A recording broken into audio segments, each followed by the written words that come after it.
হরে কৃষ্ণ, রাধে রাধে। জয় শ্রী গৌর হরি, জয় শ্রী গৌর নিতাই, জয় জগন্নাথ মহাপ্রভু কি জয়। বন্ধুরা, আজকে মঙ্গলবার আর এখন বাজে রাত 8:30। আমি আমার ভগবানকে ভোগ নিবেদন করে দিয়েছি। তা রাত্রেবেলায় আমি ভগবানকে কি রন্ধন করে ওনাকে ভোগ নিবেদন করলাম। আপনারা সকলেই ভগবানের ভোগের দিব্য দর্শন করবেন, কারণ ভগবানের ভোগের দিব্য দর্শনে আপনাদের জীবনের সমস্ত দুর্ভোগ কেটে যাবে। রাধে রাধে, হরি বল, জয় শ্রীকৃষ্ণ।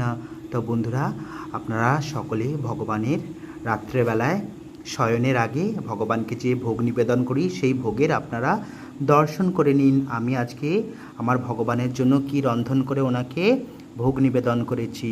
তো বন্ধুরা, আমি ভগবানকে রাত্রেবেলায় লুচি, তুলসীপত্র, আলু ভাজা ও জল ও তুলসীপত্র এটাই রন্ধন করে ভগবানকে রাত্রেবেলায় আমি ভোগ নিবেদন করেছি। লুচিটা এই কারণেই করলাম, কারণ প্রভুর কৃপায় আমি রান্না টান্না তো সব কিছু করে ফেলছি, কিন্তু এখনও রুটি, লুচি বা পরোটা এগুলোইতেই প্রচণ্ডভাবে দুর্বল হয়ে আছি, একদমই করতে পারি না। কিন্তু আমার ভগবানকে সেবা দেওয়ার জন্য আমাকে তো শিখতেই হবে। তাই ভাবলাম না শিখলে তো হবে না, ভগবানের জন্য আমাকে তো তৈরি করতেই হবে। সেই ভেবেই ভগবানকে স্মরণ করে ভগবানের জন্য এই লুচিগুলো আমি ওনার কৃপাতেই তৈরি করে ফেললাম।